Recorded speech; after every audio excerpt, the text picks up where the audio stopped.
Good evening, everybody. Welcome to Thursday. Here we are again on the Erudition Network with the Erudition Network Interactive Black History and Knowledge session.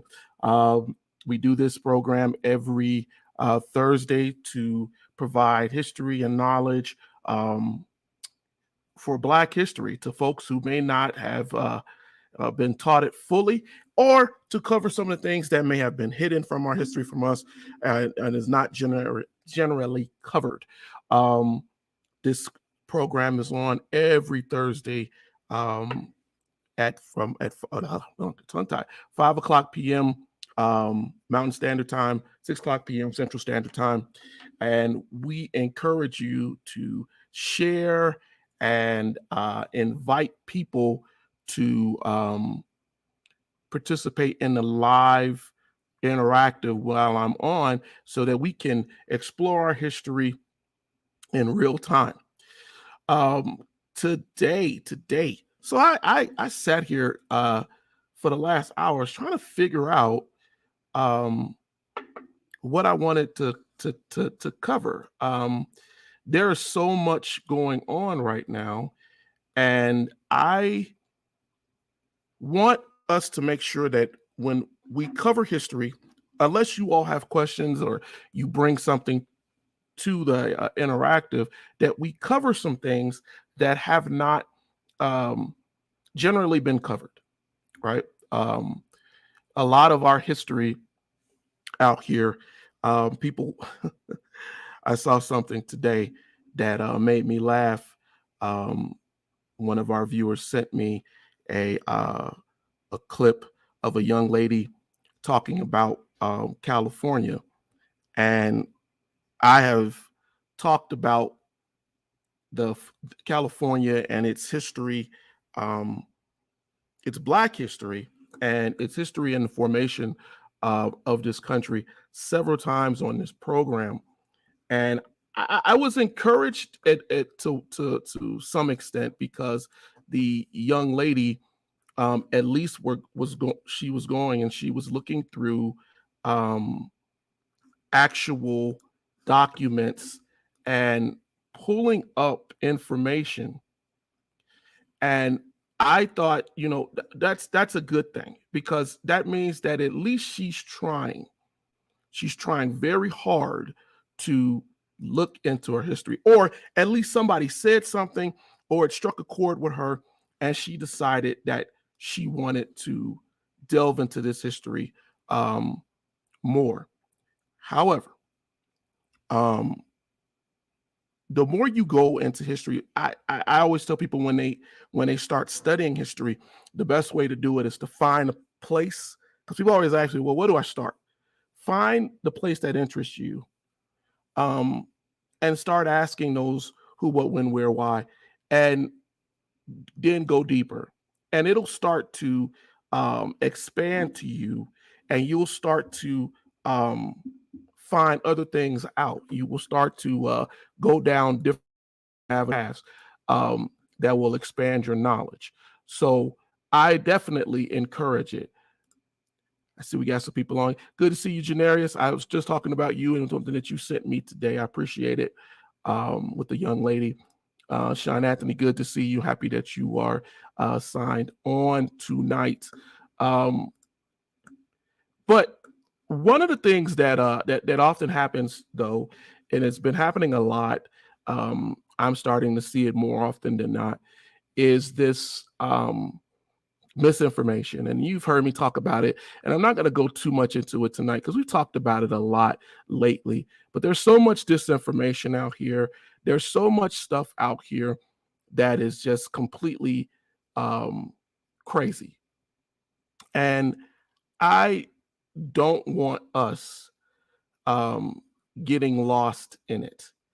And that I don't want us to sit here and spend so much time trying to discuss why people keep doing this. They're going to keep doing it because there's a hunger out here. They just don't know where to go. And this is one of the programs where I try to give you, that's one thing that I try to do every time that we do these programs, to give you a place to go, to talk to you in a way that you can understand how to get this information.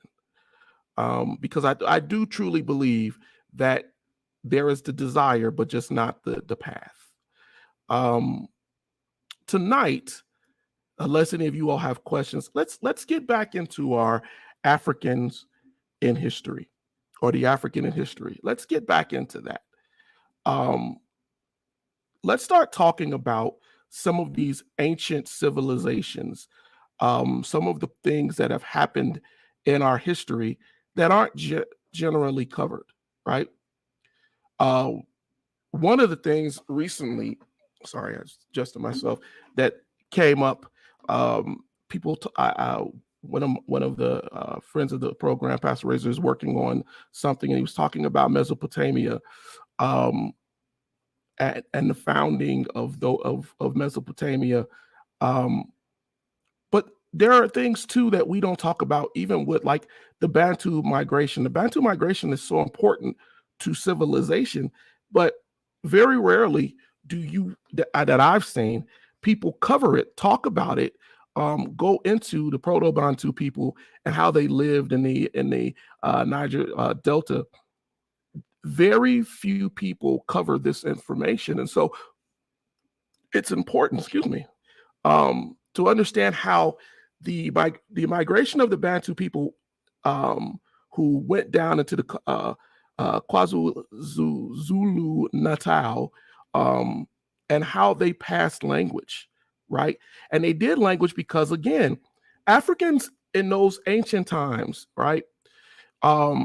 It wasn't necessarily, and despite what you have read in your history books about tribalism and people being brutal and barbarity, a lot of it was about trading and growing nation. Not saying that Africans didn't war or fight, but a lot of it was about keeping your area, or where you were, your tribe. You will notice the same thing that happened with the indigenous people here in the Americas. Bantu does not necessarily speak of a specific, distinct ethnic African group.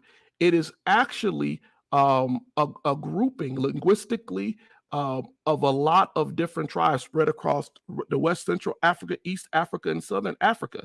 And because of the way that they migrated, the majority of the Bantu speakers, about estimated to be maybe 200 million people, right, live now in the Democratic Republic of Congo. But understand that they migrated and that they influenced a lot of different areas, right?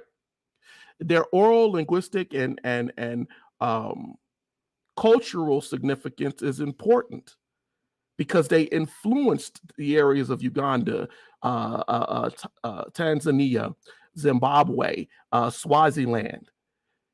But we don't talk about them because a lot of what is hidden from us about what was going on in the Niger Delta is because it shows the strength of kinship and how Africans were not as brutal and violent and doministic as, the European would like it to be seen, right? The savage, that they like to denote. And in our history books, we see a lot of times people push the idea of the savagery of Africa. Some of the earliest filming in this country, Edison's early film showed what? It showed Africans in violent, evil, despotic mentalities. And so we don't want to go back down that path. But if we're going to get into this, let's remember, again, a couple of weeks ago, when we were going over Africa, and I was talking to you about how Africa is designed. And I don't know if many of you may remember, and I gave you the different parts of Africa and how it's laid out, how the layout was done, and why it's that way.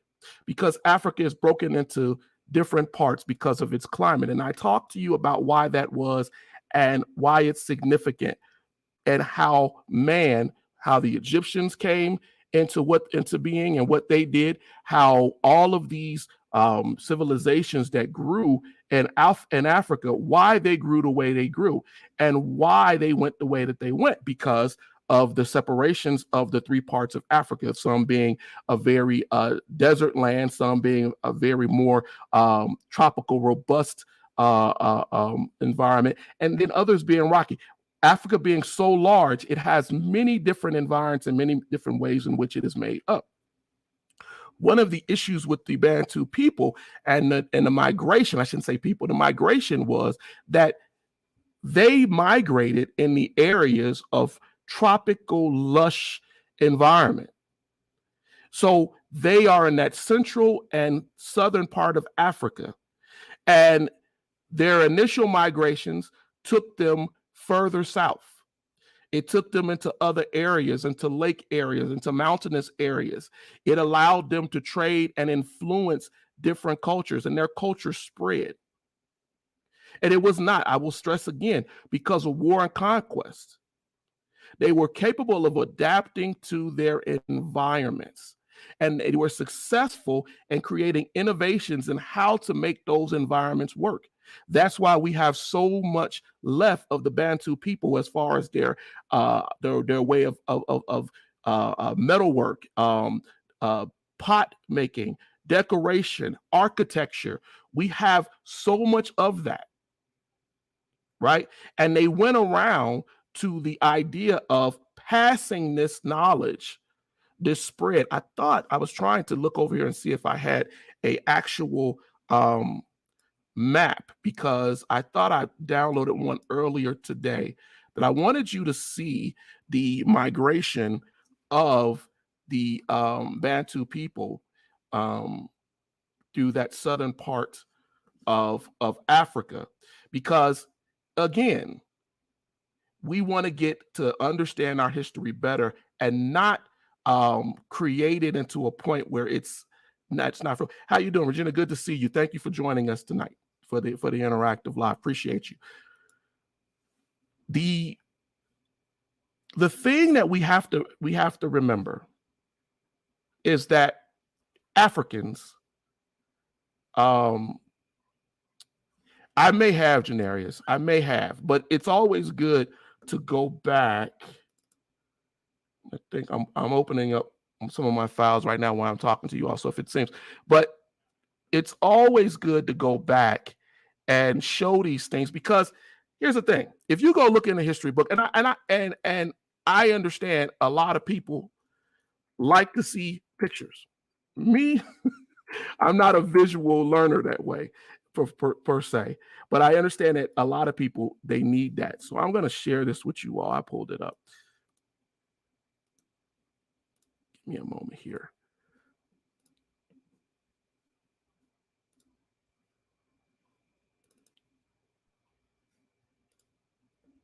There we go. All right. So you'll see it in this Bantu migration, right? I saw my wife was on here. Good to see you joining us, Tina, as I join your show many a times and leave wonderful elucidating comments. So I do appreciate you being here tonight. Anyway, I love you. Okay. Let's look at this. As I was saying, if we go and we look, we see this migration. One thing you'll notice from this migration too is that it wasn't all just one period, and it was these are huge routes, right? And how people would go, and you're absolutely right. Those were trade routes, and those trade routes stayed in place, right? So it's so important for us to know that this is how they spread their culture. This is how that culture spreading happened. And if it is an influence, when we start talking, as we get later in time and we start talking about tribalism as the European likes to dwell on, and war, what we're talking about with the Bantu expansion and their migration and their trade, right, is our history. It influenced our vocabulary. It influenced the African vocabulary, which then fed to our ancestors, right? It influenced the idea of kinship. And I'm gonna get back into that. Somebody remind me in case I forget, right? Kinship. It recently I've been talking a lot about how African medicine and how we ate and how our ancestors lived to be ripe old ages, some living to 105 and 106, right? The way they ate, their dietary habits, right? And as we said earlier, their artistic and architectural abilities. The Bantu people affected politics, systems, all of that. And why we don't spend more time talking about them is because it was non-combative. It wasn't warlike. It was designed. It was created as Janera so quickly said, to trade, to grow, to expand. And that knowledge passed on to many kin tribes. We have this this thing that we sometimes forget. We forget how powerful we are, how powerful we can be. You say most warfare unto the bloodshed unto the Zulu. There was bloodshed. There's always bloodshed. But it wasn't, but you're right. Until we get into this influence, but let us also understand that warlike influences come in when things can be gained. If you look at Shaka, you look at the issues with the Zulu, if you look at what was going on, if you look at how the European and the Portuguese, right, came in and influenced slave trade, influenced what we did, right?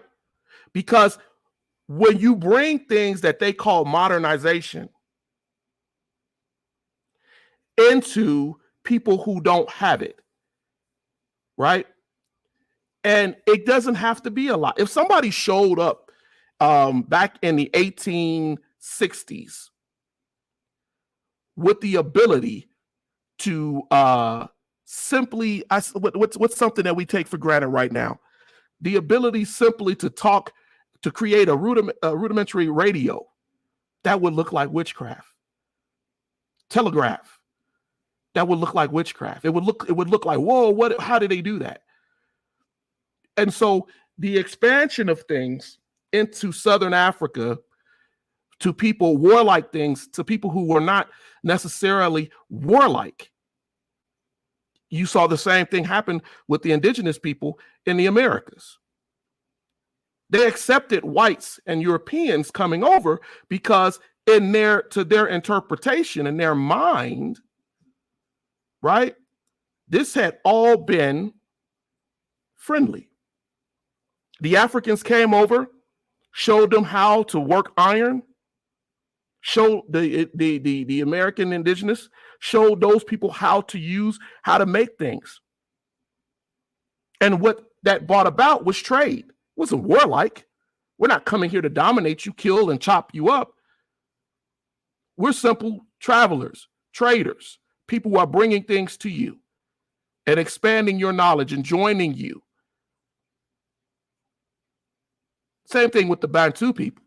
And one of the reasons why we cover it, why we're covering it tonight, because it's important.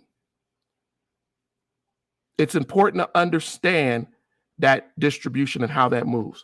Oh, I'm sorry. More questions in here. Saying this is Women's History Month, how accurate is Woman King and Wakanda in showing? So funny you should ask that, Regina. I just sat down recently. I didn't go to the movies to go see The Woman King, but I did sit down with my wife and my children, and I had expectations. for that film, um, with my understanding of the Dahomey civilization and how they lived. There were certain things that were inaccurate, but that's always. But for the most part, um, I enjoyed them telling this story of about and showing the Portuguese, showing how the Portuguese and the Spanish influenced and dominated and manipulated African mentalities. I enjoyed going and looking into that because it's unfortunate. I think someone just said it a moment ago that we can look at that as a downfall. Greed is always a downfall. People come in and they want things and they desire things so much that they're willing to give who they are, give up their way of life, and to basically be indentured and enslaved. And there was a lot of truth in what they were saying with that, because you saw in that film a lot of how that played out. Let me close this for right now. So yeah, I would tell you that there were parts that were definitely historically accurate. And then there were things that Hollywood is always gonna, massage and blow up. So there are parts of that too. But yeah, otherwise, I thought it was a good film. I thought it was a really good film. But getting back to what I was saying, I appreciate all of you all who join us to talk about these things on Thursday nights, and who are loyal viewers and supporters of what we do here on Erudition. It's greatly appreciated. So, Janez, I've argued this with myself for quite some time, right? For quite some time. I've argued with myself, were we too nice? Were we a people? And I have to consider. I have to consider some things. We were not too nice. We're not even the fact that we were too civil. It's the fact that the idea of imperialistic conquering, destroying mentalities is not something that, despite what you have seen in Hollywood, despite what you've seen in society, was not something that the African really was about. Never was, never has been. And so I don't go so far as to say that we were overly civil. There you go. We weren't about savagery. We weren't about destruction. Our ancestors didn't come into things with destruction. But then if you think about it, life started in Africa. It started in Africa. That meant that life had to migrate out of Africa. Everybody that migrated out of Africa was not there to be a murderer or killer, a destroyer, right? If you look at the culture of Africa, if you even look into the Mali Empire and you see the wealth of Africa, you see how much was made, how much money, what was made. And it wasn't necessarily greed. The sharing of knowledge. We have so many people in history. Look at the Songhai Empire. You look at the different people that came out of those areas of the world. Their religious belief, the religious belief that formed what we now see as Christianity. The Arabs and the Muslim beliefs, right? All of this came and migrated out of Africa, but we cannot underestimate the European pressure. If you look around 1583, the pressure got so bad in Africa because of the need and the greed. When we look at the Dahomey and you look at what was going on, even in that film, The Woman King, you see that there was pressure put on tribes to sell Africans into slavery, to sell people into slavery. So there is a lot of issues here, a lot of issues. When the Europeans, and I didn't know we were going to talk about this, but that's how this interactive works. When the European countries were enslaving people from Africa, they were transporting them to the Americas to work as slaves. Because as we've said many, over the last weeks and months with Erudition, there's a reason why. They had killed the Taino people in the Americas. They had murdered and savaged them. People were dying of disease. The African was not succumbing to the disease. They could work in the sugarcane fields, in the tobacco fields. They could work and dig, and they could explore. And one key aspect of the African that we also need to understand, and I've told you all this before, is that the African had already integrated himself and herself into the society in the Americas, because the Americas and Europe drove this. They had already integrated themselves. Our people had already gone over there, and it was a trust. We know this to be a fact, because as I told you all a few weeks ago, there were issues where when the Africans were first coming over before 1619, initially they were coming over as trade people. They weren't slaves. Not all of them. They were working. And when they came over, they bought wealths of knowledge. But what was also seen was trust. And many of the records, post-Columbus, talk about, as the conquistadors and people came in, the blacks stirring up the natives. They were angry that they were stirring up the natives, causing them to rebel, running away with them, leaving.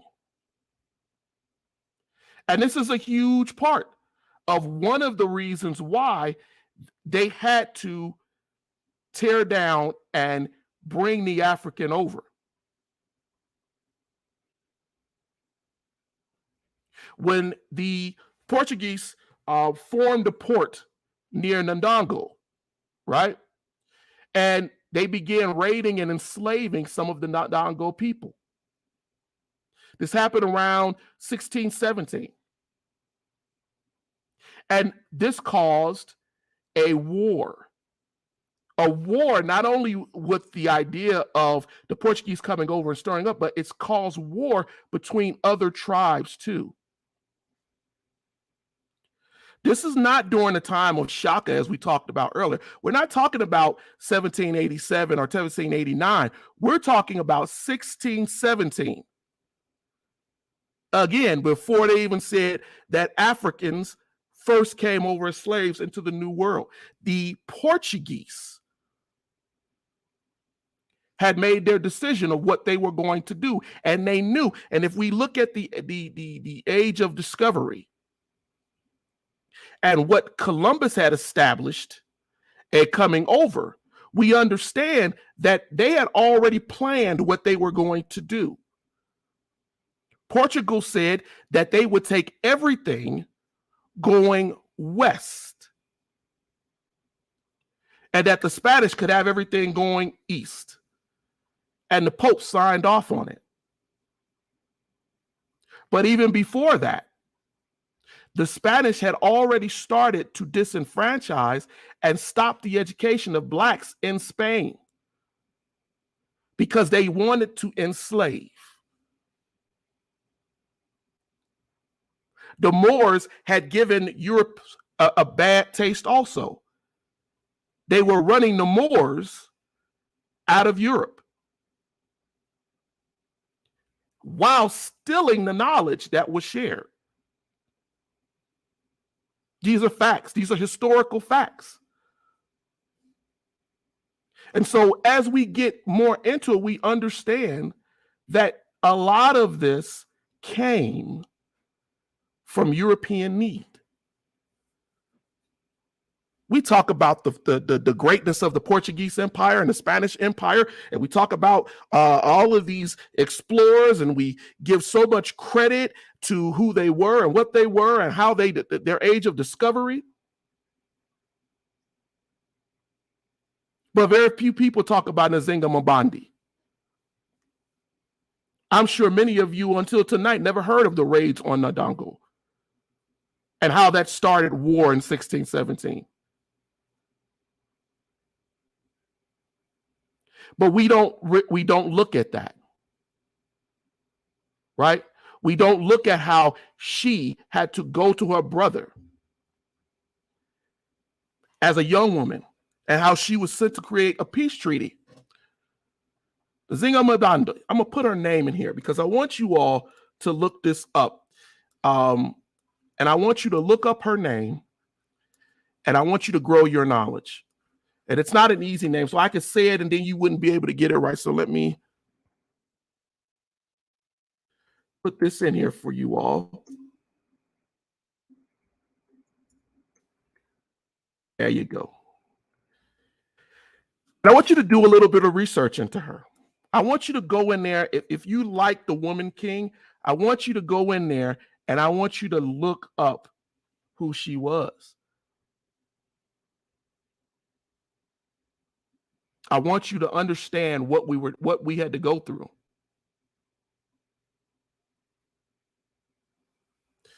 The Portuguese did not like the fact of the power that this woman had.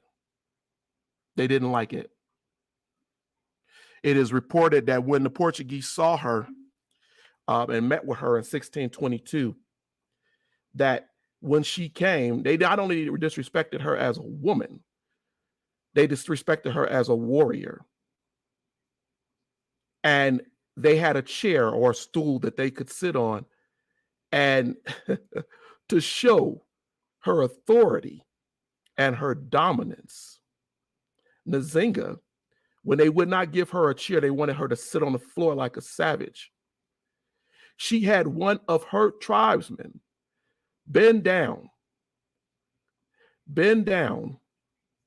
and stool while she sat on their back to show them her dominance.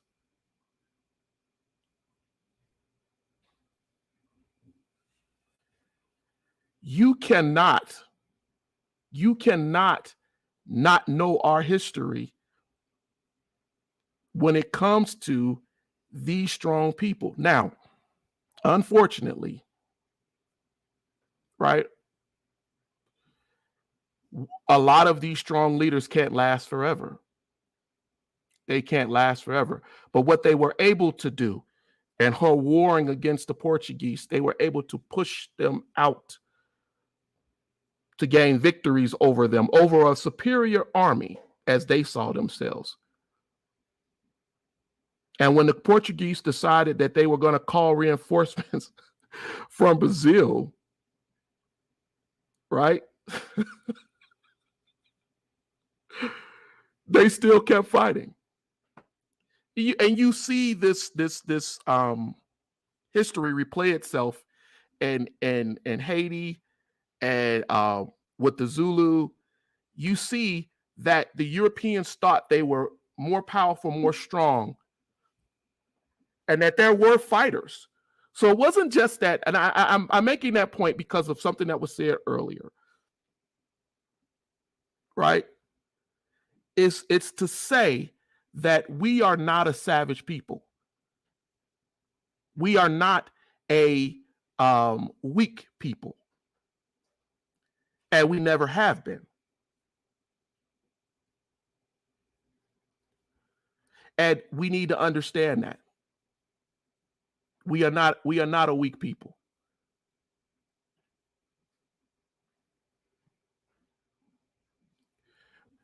Her ability I really want you all to read about Nzinga, to bring people together as a warrior queen.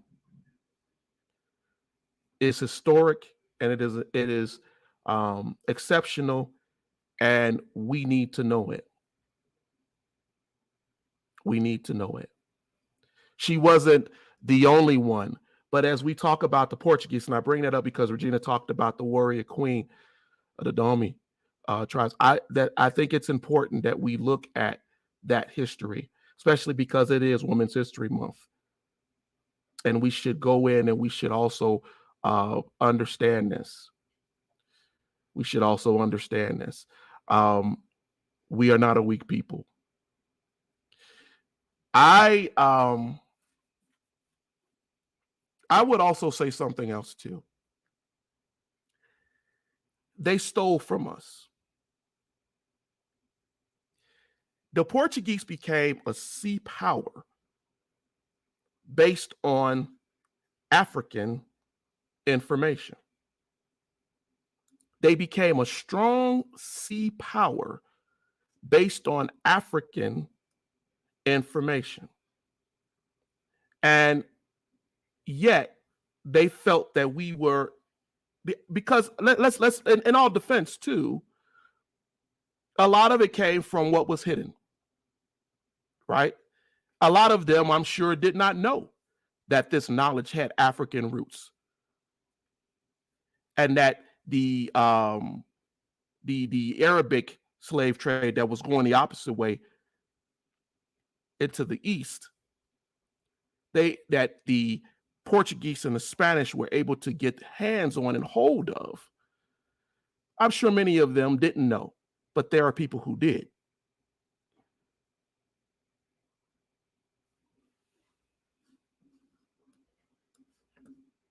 What are you asking here? Were the women warriors slaved in the U.S.? I'm sure there were women warriors that were slaved in the U.S. because they came from many different tribes,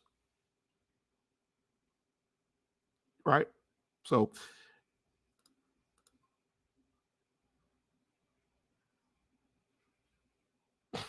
you basically typed the same thing again, sweetie. But okay, yeah, yes, all tribes, those tribes that were bought over, they were made into slaves. You want strong slaves. That's how they felt about it. And Spain, which, yes, there is influence from Spain. There's influence throughout all of Europe, honestly, when we really look at what was taken, what was stolen from our people. And it's a sad history because, quite honestly, so much was taken and so much was lied about. There's a reason why the Spanish pushed Africans out of Europe, why they didn't want them here. There's a reason why the history was hidden and not shared. Because again, who wants to know, what slave owner wants to tell anybody who they really are? They're going to do that. This is the reason why even today, when we look at different people in our history, like Toussaint Louverture, or we look at Orlando Equina, we don't really know these names of these people because they have hidden it from us. They don't want us to know who these people were.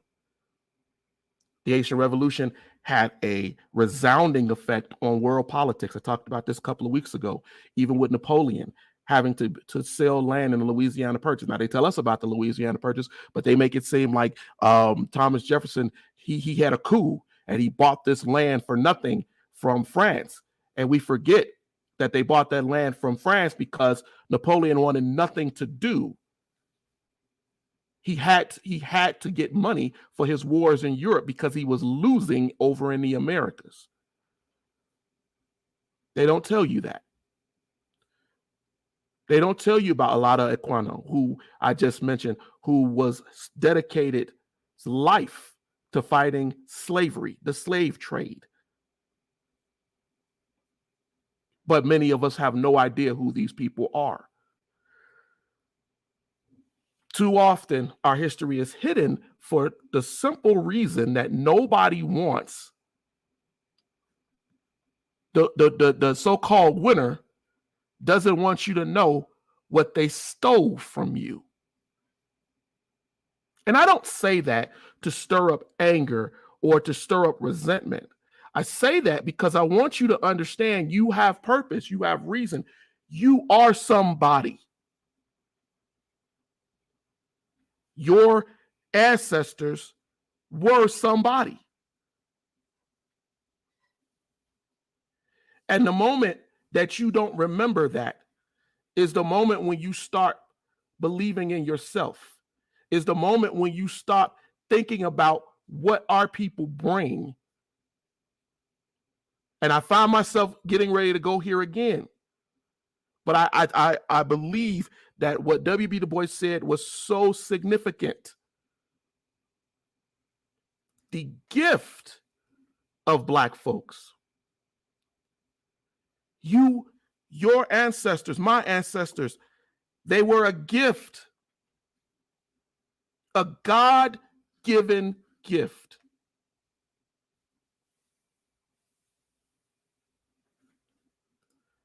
We talked about this last week, about hygiene, about roots, and how to keep things clean.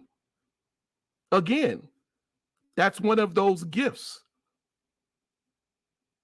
Those gifts that we don't talk about. When I was talking to you all earlier, when I first got on, I'm sorry, I didn't see you come on. We need to pick up the mantle and train more leaders who look like us. Yes. And we need to encourage them to know that they have leadership in them.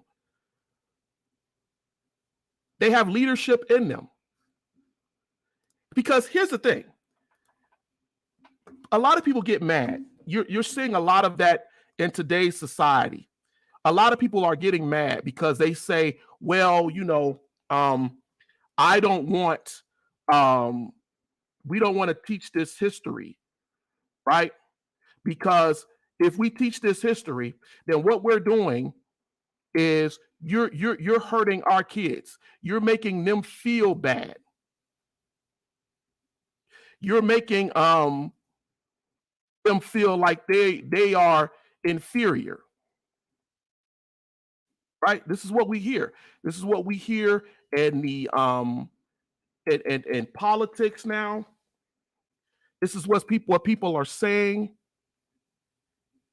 because they want to tell themselves that we are, we want to keep the status quo.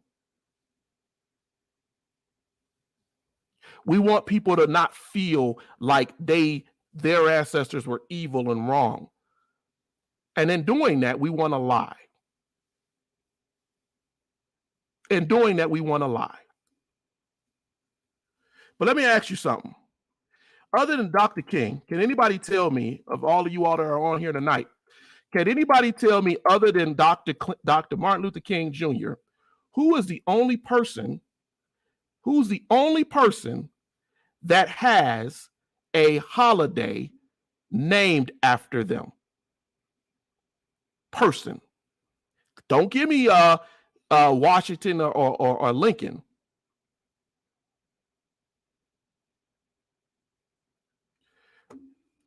While you guys are thinking about that, I'm going to click here and see what else you guys are saying. Sorry, my thing was freezing on me. They slept with animals and they thought changing their clothes diminished them. I can't completely disavow that. But hygiene was an issue. Tyson, good to see you, my brother. Napoleon didn't want Spain to have the territory back from Haiti, so he made a deal with us. Is this correct? Yeah, he didn't want, listen, it wasn't just that he didn't want, it's the fact that they got whooped, Tyson. They got whooped. They got whooped. And because Napoleon was a warmonger, he understood that sending troops over to go get something that across an ocean wasn't good business. and would cost a lot of money. So what he did was, hey, how do I get money? Let them have that. Let them fight them. Would it be feasible to learn an African language? And if so, which one? I feel they stripped them of everything when they thought Africans were and all cultures speak their tongues. But now, I have been trying, Gina, for a little while here to learn, to start to try to learn Swahili. I know a few words and I'm working on it, but I think that any language that you learn, if that's what you want to do, definitely go and look up the different languages and choose one for yourself. Choose one that you think that you'd like to learn. Just making people aware how they react could be touchy. Pulaski, okay, good point. You can't change it by not owning up to what. I agree. You need to be honest. I feel that I don't want to learn their language, but ours.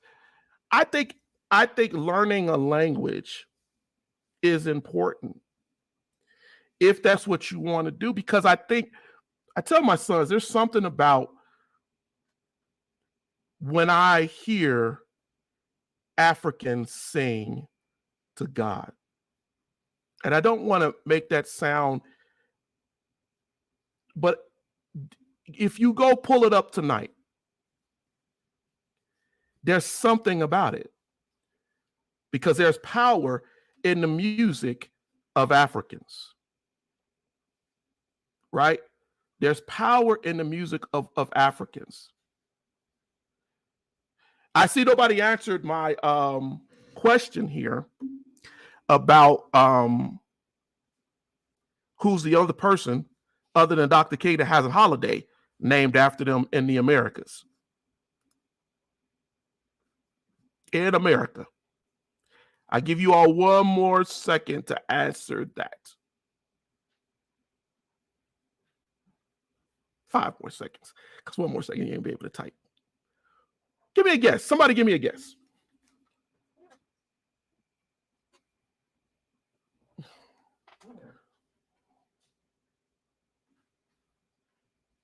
Pulaski Day. No, I'm talking about a federal holiday, Dustin. Federal holiday. Federal holiday. There you go. There go my son. My son got it.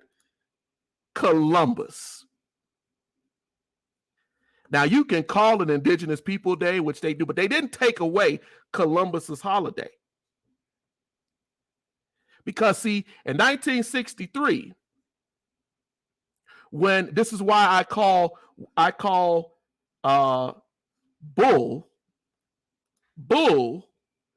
on this whole idea of people lying. Of people lying about how things affect them. I'm going to pull this up right here. In 1963, when the Columbus holiday was proposed, right? When it was voted in as a national holiday in 1963, Congress declared that Columbus should have a holiday as being the person to find the Americas. A Italian representative, a dude named Roland Libonati, right? I pulled up his quote. This is what he said about Columbus. He said his Christian faith gave to him a religious incentive to thwart the piratical activities of the Turkish marauders preying upon the trading ships of the Christian world, and that he should be recognized. He should be known. He also went so far as to say that it does a great benefit to Italian Americans to have Columbus as a model to look towards in history, that it gave young people aspirations. Now, the same political mentalities that tell you that we shouldn't know our history sat there in 1963, and even though they even then knew the history of Columbus, made a point to make this man a national hero in America for Italians. For Italians. And it's important that we look at that. It's important that we understand that. I'll look at it when I get out of here, Janarius. I'll look at it.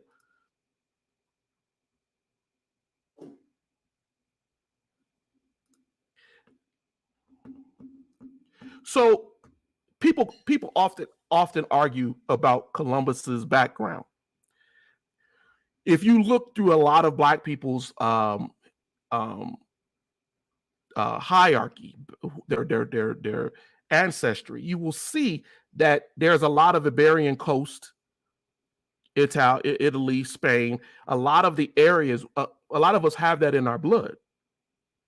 However, if Columbus was in fact Black, if he was, or if he had Black in him, would not surprise me, considering that there are many people on the Iberian coast that, in the end of the day, we're all Black. At the end of the day, we all have African in us. Well, we talked months ago about the migration of man going north into Europe. And we talked about the yellow man, right? We talked about all of these different people who were dark of skin, scientifically proven now by archaeology, who had dark skin, blue and green eyes.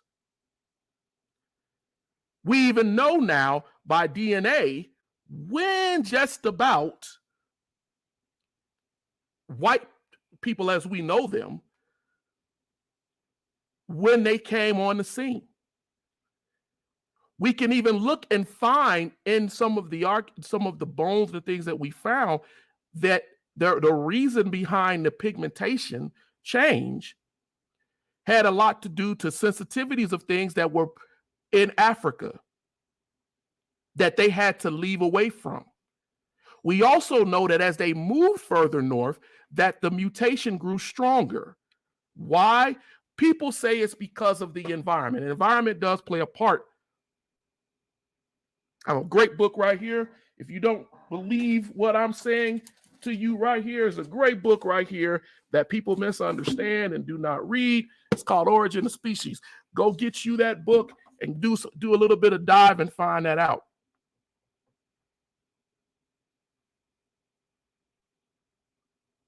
The fact of the matter is, what we do know about Columbus, Generis, is that Columbus did not leave to go over there without knowledge. That the Portuguese had given him maps and knowledge of what he would find over there. And that lie of a flat earth is a lie. It's a lie that is still, right? That is still being told today. Still being told today, even though we know that it's a lie.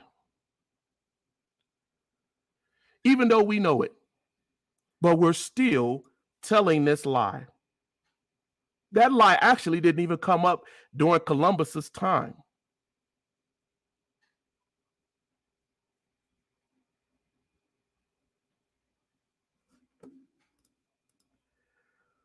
Oh, it's just here. Since my wife says she couldn't see it, it's Origin of Species, right?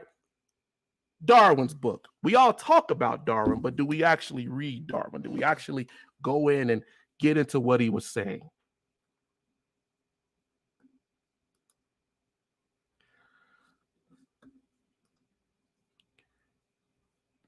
The lie of the flat earth is the The lie of the flat earth is a lie made by a writer named Washington Irving.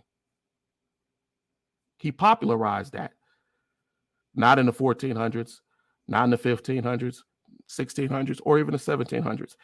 This is a relatively modern lie. Washington Irving wrote a biography, a heroic biography of Columbus in 1828. And if you go pick up Washington Irving's biography of Columbus, you will see the first points of the flat earth lie. Right? And how Irving described Columbus's idea of this. Now, here's the thing. They didn't know how the world, how it was fully mapped out, but they knew it was not flat. Coastal travel from time immemorial told them that.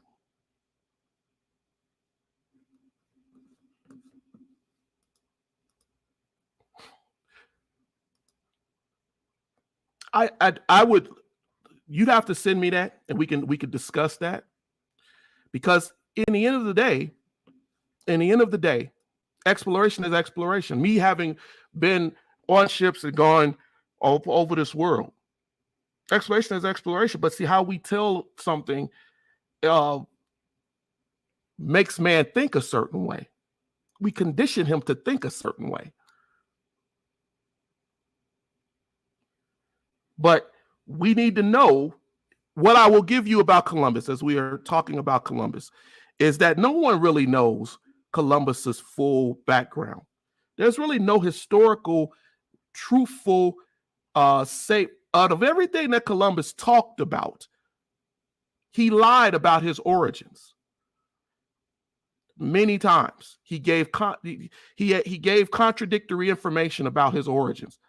Now, understand that Columbus was trying to get funding from a lot of different people at a time in the world where Europeans did not see themselves as Europeans. They were sectional. You are Spanish, you're Italian, you're British.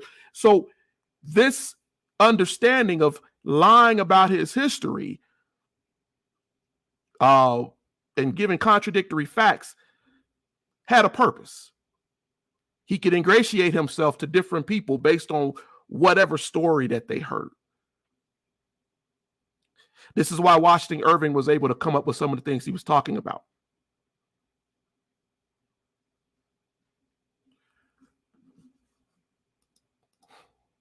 I was talking with Hebrews about this, explaining of it. Oh, well, I will tell you, I am a person that unequivocally will go there with you, and we can go pull up those historical documents and we can go read them for ourselves, and I will give you proof and documentation, not from one source, because I don't go just to one source to try to see where it is that we're getting this information from. Because what we typically find as we do our research is that there's always some spike where somebody just said something or gave a half truth.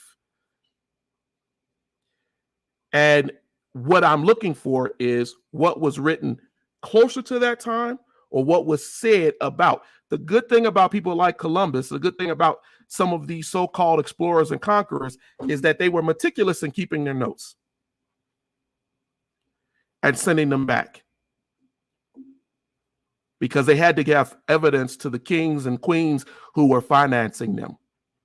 They were meticulous in it. That's how we can go in and find this history that was hidden, because it wasn't destroyed. What would be good in destroying it? Because I need it for later. But it is definitely hidden. Ladies and gentlemen, I cannot believe that has been an hour.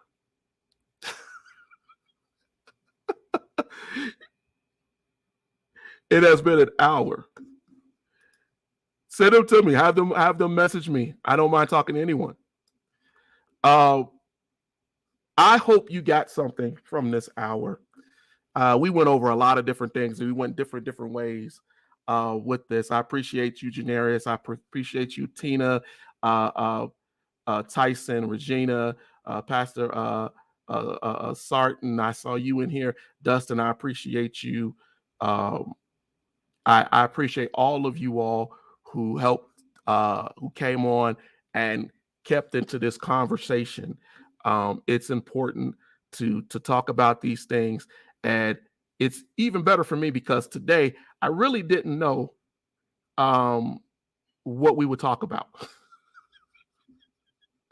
I really did. Somebody mentioned Hannibal. Okay, well, what we were going to talk about.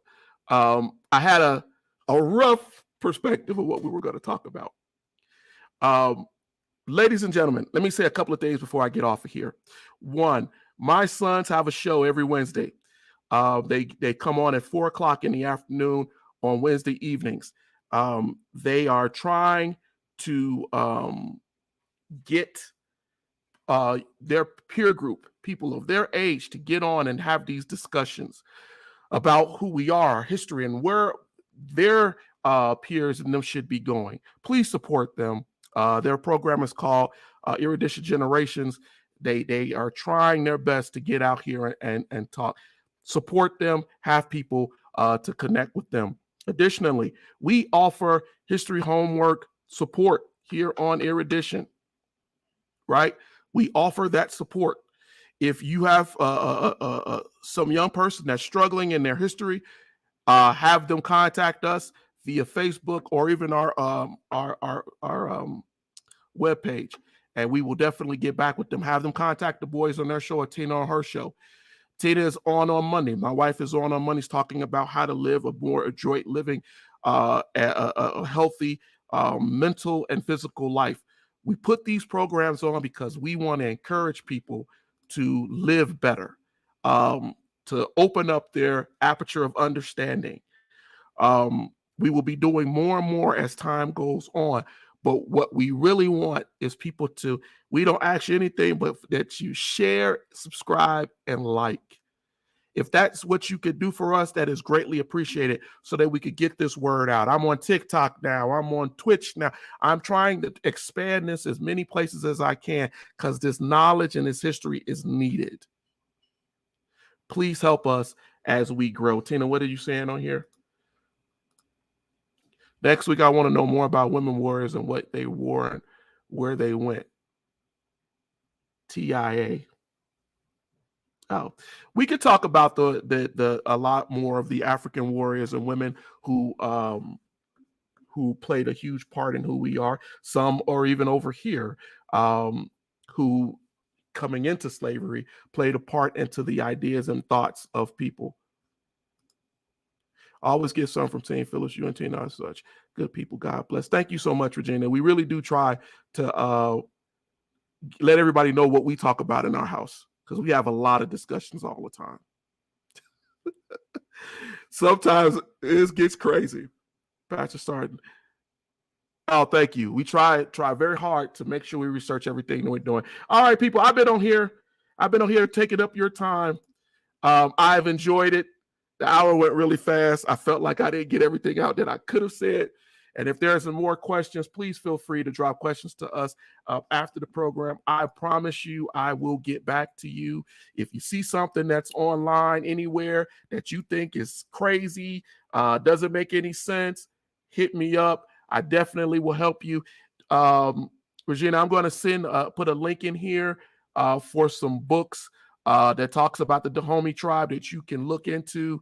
That will definitely help you if that's what you want to really look into, what the women, the warrior king, woman king, you know what I'm saying. If you want to really look into that, there are a couple of books that I recommend. I think I recommended to someone's wife recently, and I'll send you those links. I'll put those up in here. I'm always got a book. I got like 40 books sitting on my desk right now that I need to clean off. My wife says it looks like a prop, but I do. I read a lot. But I want to definitely help you all to expand your knowledge. All right. I want to shut up. All right. I'm going to shut up, and I'm going to get off of here, and I'm going to tell you all again, thank you. Have a blessed and wonderful rest of your evening, and have a great weekend. Oh, I'm going to hit Saturday nights. If you have somebody who can't catch up with us during the week, I do a Saturday night late night wrap up that we will go over what we talked about on these shows over the week. If you want to join us, that's an interactive program also, and we'll go back over and review. Invite your friends if they have people that want to have questions, and we'll be there for you. All right, now I'm going to shut up. I just wanted to put that out there. That's at 7 o'clock on Saturday evenings, Central Standard Time. Central Time, 7 o'clock, 6 o'clock Mountain Standard Time where I am. All right, ladies and gentlemen, let me get out of here. You all be blessed, and thank you so much.